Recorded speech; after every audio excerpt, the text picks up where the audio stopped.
So in the previous class, okay, we were explaining about formal writing. That is our fifth module. We have compared technical writing and literary writing. Okay. Then later we have discussed about letter writing, formal letter, informal letter, and semi-formal letter. Okay. Then we have started with job application.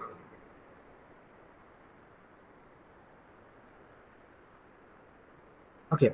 So what is a job application? So it is a letter or it is a document sent with your resume. Okay. So first what you have to do is you have to prepare a resume saying that you have these and those skills, you have your qualification you can write, you have some personal details you can write, your achievement you can write. Like that you will be preparing a resume whenever you are going to apply for a particular job. Okay. Previously and all, there will be people who is interested, who will decide like, I'll be doing only this job. So people will be searching for that particular job, and he will send resume. Okay, nowadays it is not like that. So whenever there is a vacancy, all the people used to apply.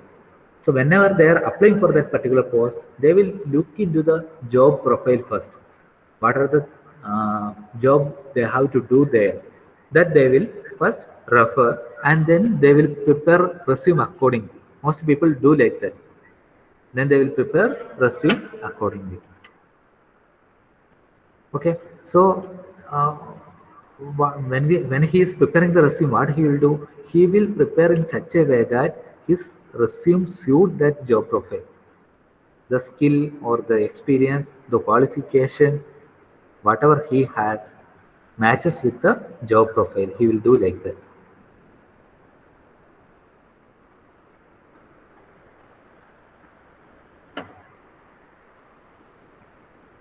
Okay, so like that we will prepare a resume, and when we are sending resume to a company through a mail or through a post, through post or through some person, what he will do means he will keep on job application along with that resume. So job application is a document that's sent with your resume to provide additional information about your skill and experience. Okay, so why they're writing this one? They they are writing this one to provide additional information about your skill and experience. And also it includes why you are qualified candidate for the job which you are applying for. Okay, that also they will be writing.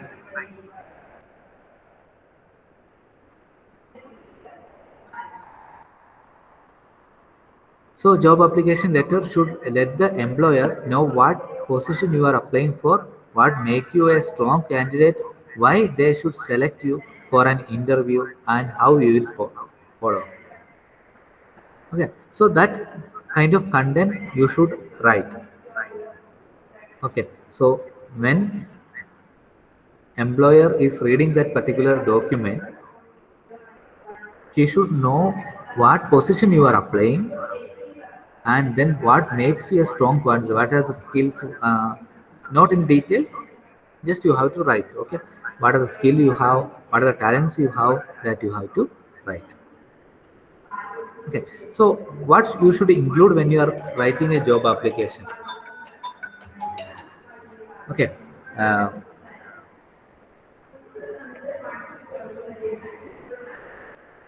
you should write an introduction first, and then body, then a closing letter.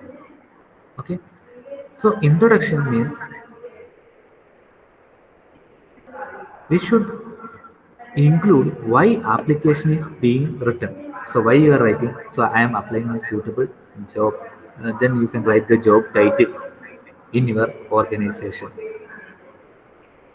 Okay, uh, or you can add some more point that you have so much of experience in that particular field, that also you can write. Then in the body, you can discuss relevant qualification what you have, and finally you can close the letter by saying thanks or thank the reader and provide contact information and follow up details. This is contact information. Okay, so in the end you can conclude like by saying the thanks for the reader, and you can also provide your phone number, email ID and necessary contact for contacting you. So each job application should be written in this order: introduction, body, and then closing. So in the introduction, why you are writing this job application, or you can even include why you are the most important or most suitable candidate for that particular job title, that you can write in the introduction. Then in the body section, you can discuss the relevant qualification, and while closing, you just thank the reader and provide your contact details. That's about job application. So this it has to be sent along with your resume. So after completing your fourth year, you will be having a resume. That is, you will be writing your name, then your place, your phone number, contact, etc. Then along with that, your education qualification. In the 10th, you got this much mark. Plus two, you got this much mark. Then engineering overall, in final pass percentage, CGPA, you'll be writing that. Which engineering branch also you'll be writing. And suppose if you got in a rank or something, you can write your achievement as you secured this much of rank during the engineering examination. And also during this 4 year, you will be attending seminars, you will be attending conferences, or you will be undergoing some internship, that you can write. Then you also can write project what you have done. You can also introduce the project also.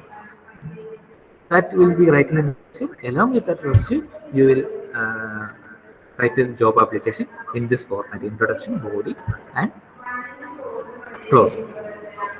And there you have to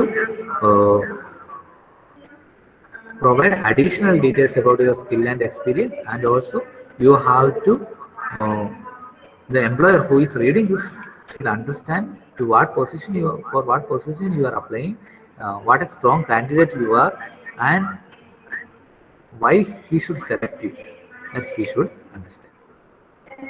Yeah. So that's about job application. That is one kind of letter writing. Okay. Then about minutes preparation.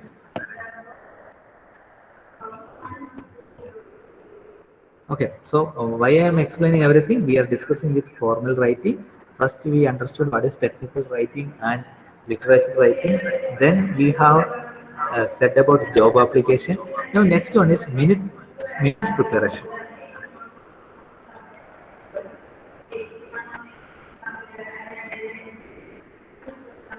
Okay, so what is minutes? So, minutes can be defined as a written record of everything that happened during a meeting. Okay, so minutes means it's a written record of everything that happened during a meeting. So that is minutes. Okay, so what are this kind of meeting or minutes? We can explain like that. There is a company. Assume that there is a company. So one day, the management or the officer, senior officer, will inform his subordinate or other people by saying that we have to discuss or we have to decide following or we have to discuss about following topic, following agenda, and we will have a meeting on a particular day at a particular time. So the manager will inform his employee like that. So then they will sit together. They will decide many things, maybe about their company, about their future plan, about a particular product, about their business enhancement. Like that, there will be many points. Okay, so they will sit together and discuss. So many will be attending, many will not be attending. There are possibilities like that also. Many will be, a few people will be on leave, or few people will be having some medical emergency like that.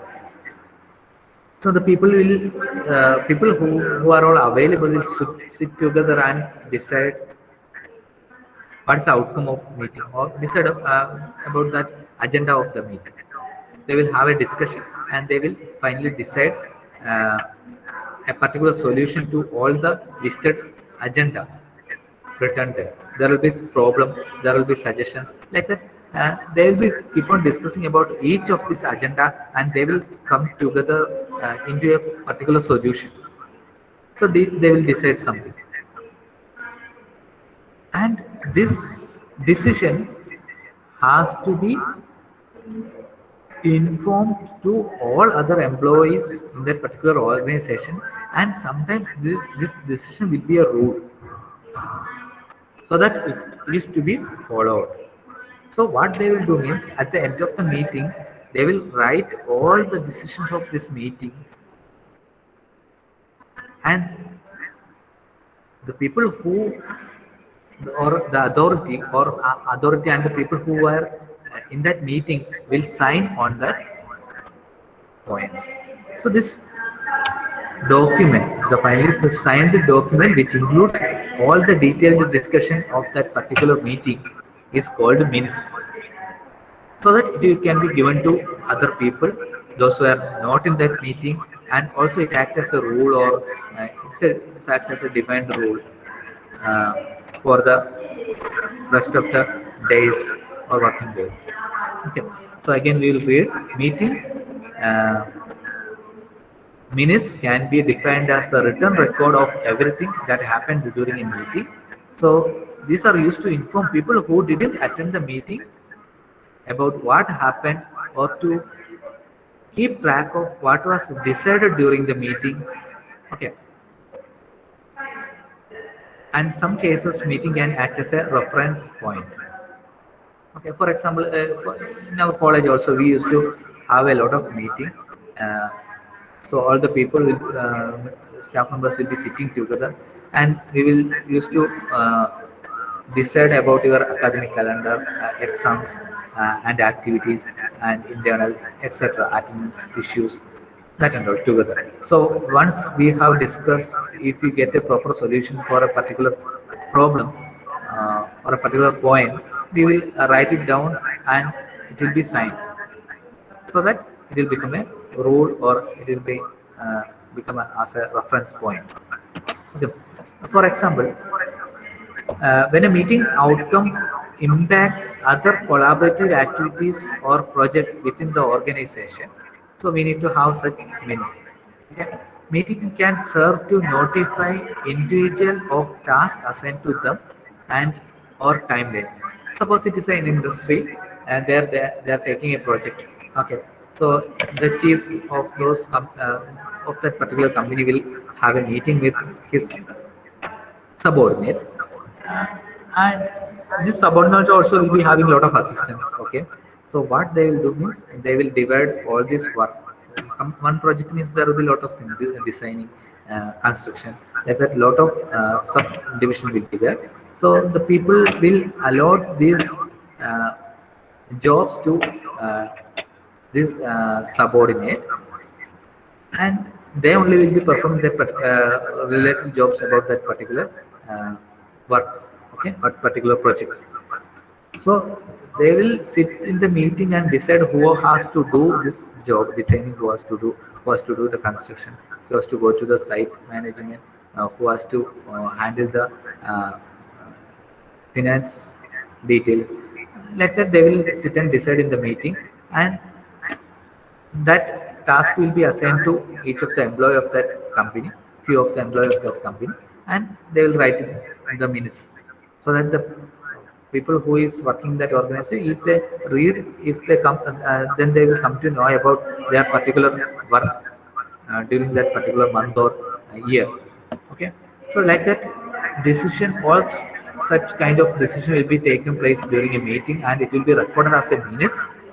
So it can be circulated to the workers of that particular company or organization.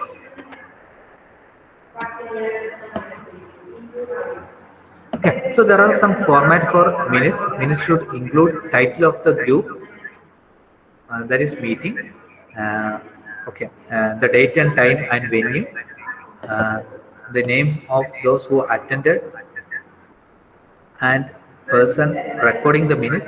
Normally, the company secretary or assistants will be recording the meeting.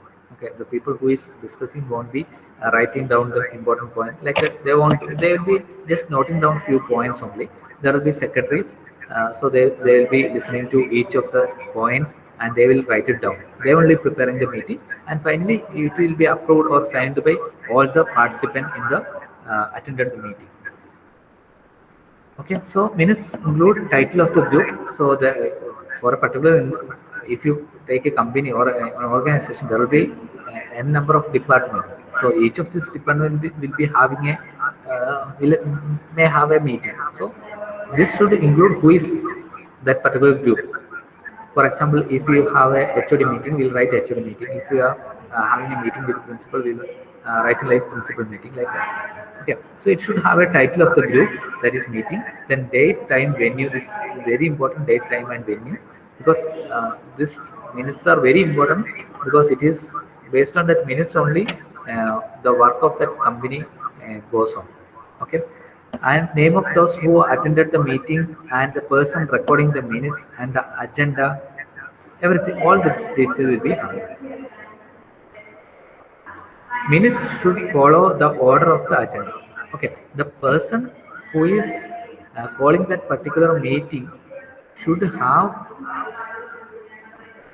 uh, an idea about what are the points he has to discuss. Okay, when there is enough points, then only he will call the meeting. Simply, he will not call meeting. When there is an urgency, when uh, whenever there is many points to discuss, then only the people will call meeting. Okay, so first he will prepare an agenda. What are the points he has to discuss? First he will prepare agenda. So based on this agenda only they will discuss. So first they will take first point of the agenda, then they will discuss, they will come to a certain conclusion, then they will discuss, take the second point, they will discuss about the same, like that it will be.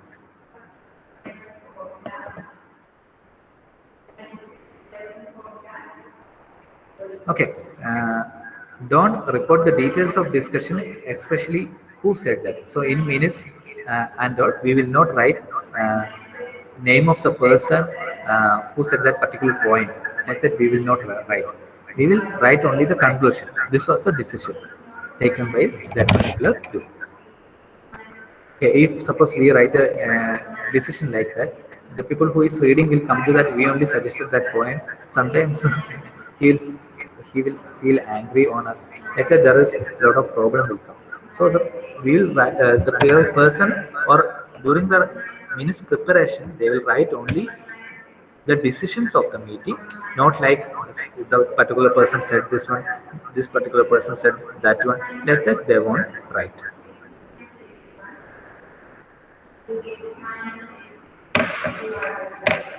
Okay, so today what we have discussed is we have discussed about uh, job application, and also we have discussed about minutes preparation.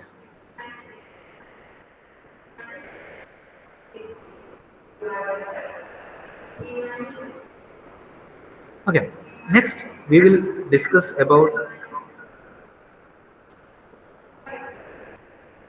CV, biodata, and resume. Okay, this you might have heard. Okay, as I said earlier, when you are passing out of a course, the next immediate requirement is uh, a job. Okay, so all are studying, all are learning for a job. Uh, Maybe few of you, okay, that is what will happen. Okay, many people will join a course, he will continue the course. Once after completing a course, there are two options. One is he can go for higher studies, Okay, and another is you can go for a job. Okay, for you people, for BTech student, the next higher study option is MTech or MBA or post graduation, depends on your qualification. You can do, or you can go to abroad and you can do some MS, Master of Science, like that course. Okay, so that is possible. That is one part of the story. Okay, you can go for higher studies. Second part is you can immediately start search for a job which is suitable for you. Maybe you will be. It is not job searching is not like we are going somewhere and finding something. It is not like that. There will be a lot of points you have to uh, kept in your mind when you are searching a job. Okay, sometimes you will be a person who is planning to settle in your native. For example, you all are from Kannur. You want to settle in Kannur. You want to live rest of your life in Kannur. So you can select a job such that your workplace will be in Kannur. Okay, and some of you want to go for abroad or Dubai or like that. Okay, so you have to search a job which is available in that place. Some of you want to go to Bangalore, Chennai, Hyderabad, like that. So you have to search job in that particular area. Okay, so there will be certain conditions that you have to look into that. Okay, place is one thing, salary is another thing. Okay, if the salary is very less, no need of working actually. Uh, you, whenever you are getting, if the paying or monthly income is not suitable for you to pay your travel, pay your rent, pay for your food, then no need of doing that job. For first few years you can do because of the sake of experience, you can do like that. Else, no need of doing that job actually. So second one is salary, and then the third one is most important point, I would say, uh, the future. That also you have to taken as the third point. Future means what? Suppose if you did your job, for example, software, you know that software, if you go and work for a software company, the industry is changing every year. Okay, the software they are using or the platform they are using is changing every time. So if you are not able to cope up with that change, it will be very difficult for you to continue in that profession. Okay, or there will be some companies where they are using the uh, old technologies. There, what will happen is it will be very difficult for them to meet the daily requirement, or the profit what they earn will be very less. So maybe some after 4 or 5 years, the company may get closed down.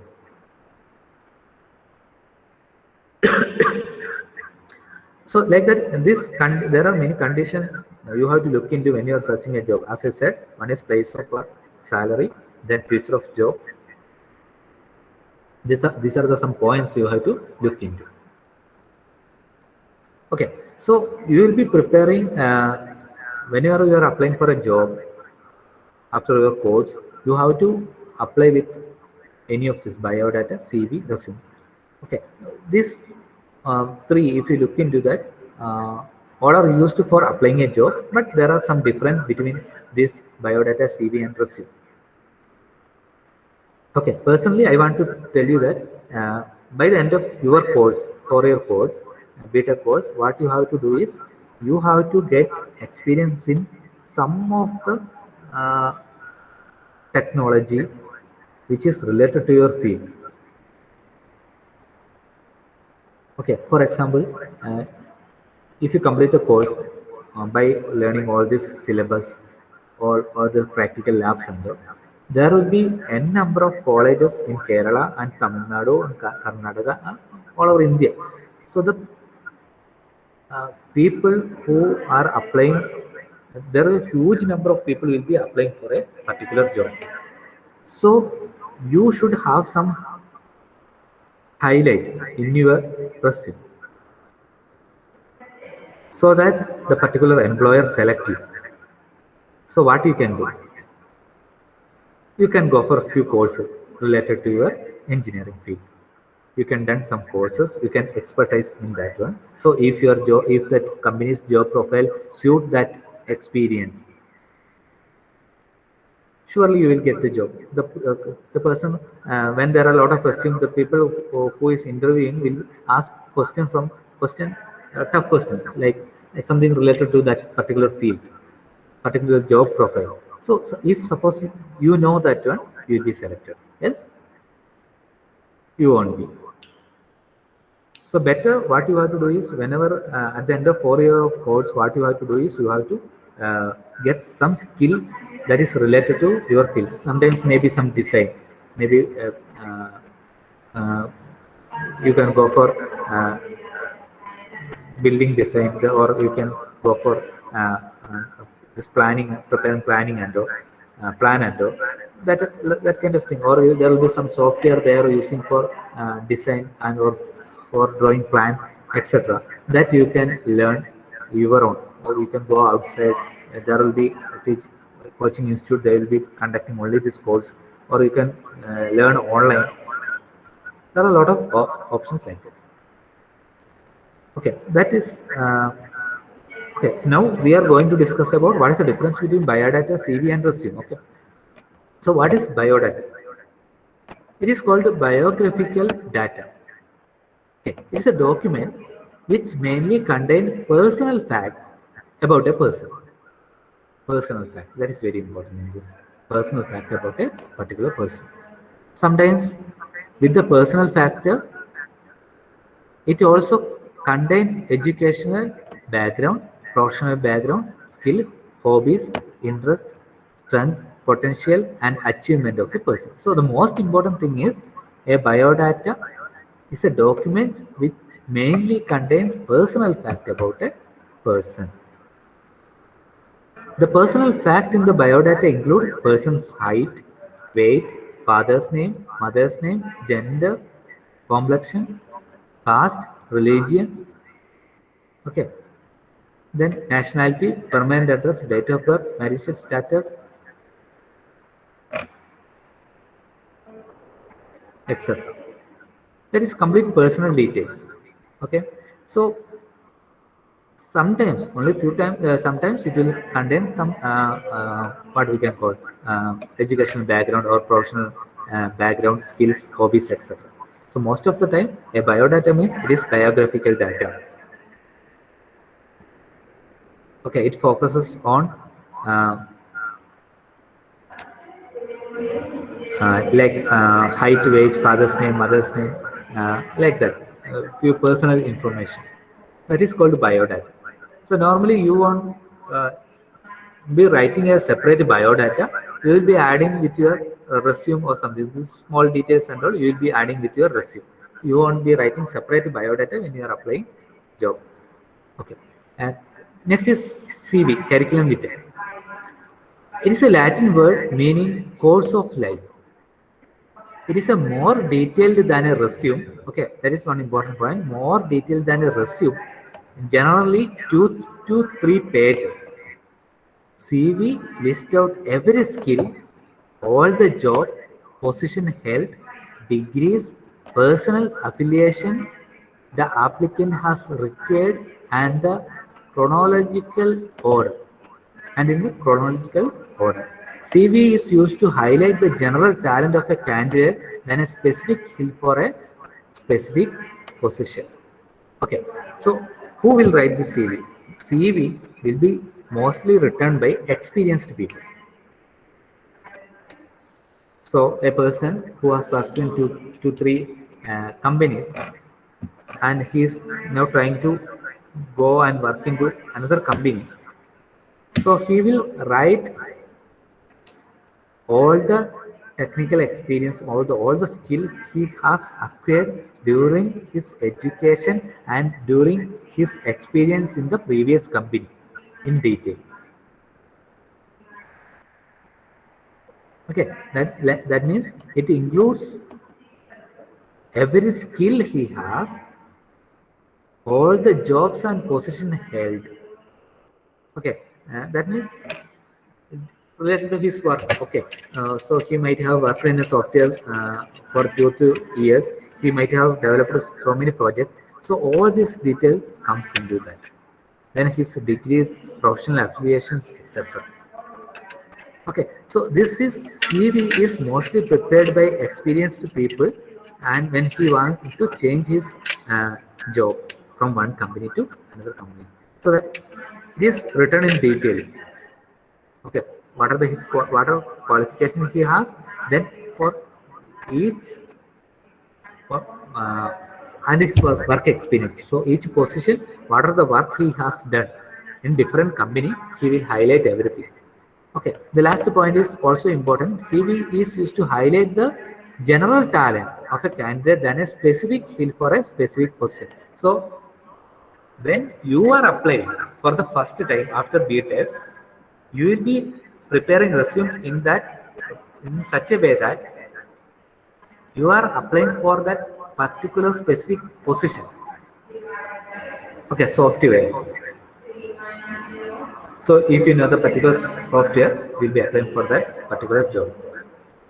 Okay, so all freshers or who passed out will be preparing a resume.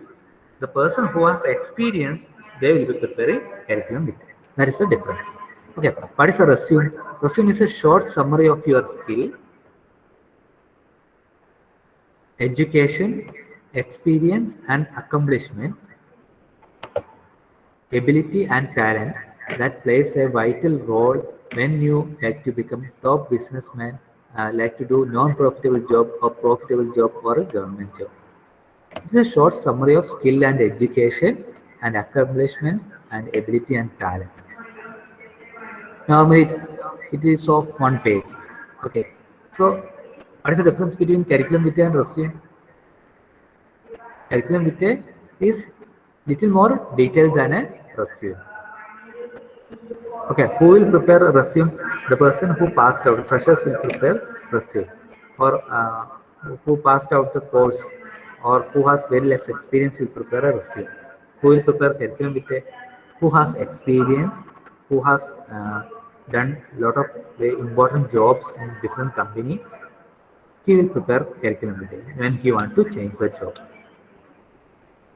Okay, normally biodatas are not prepared by many people. Those information, height, weight, and all, nowadays they won't add so much detail, biological detail in the job application. They can say what is his name, what is his father's name, what is the date of birth, and like that information.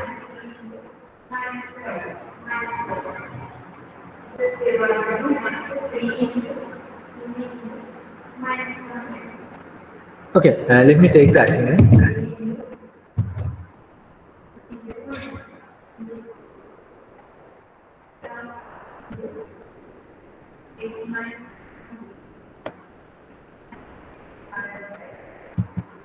One minute.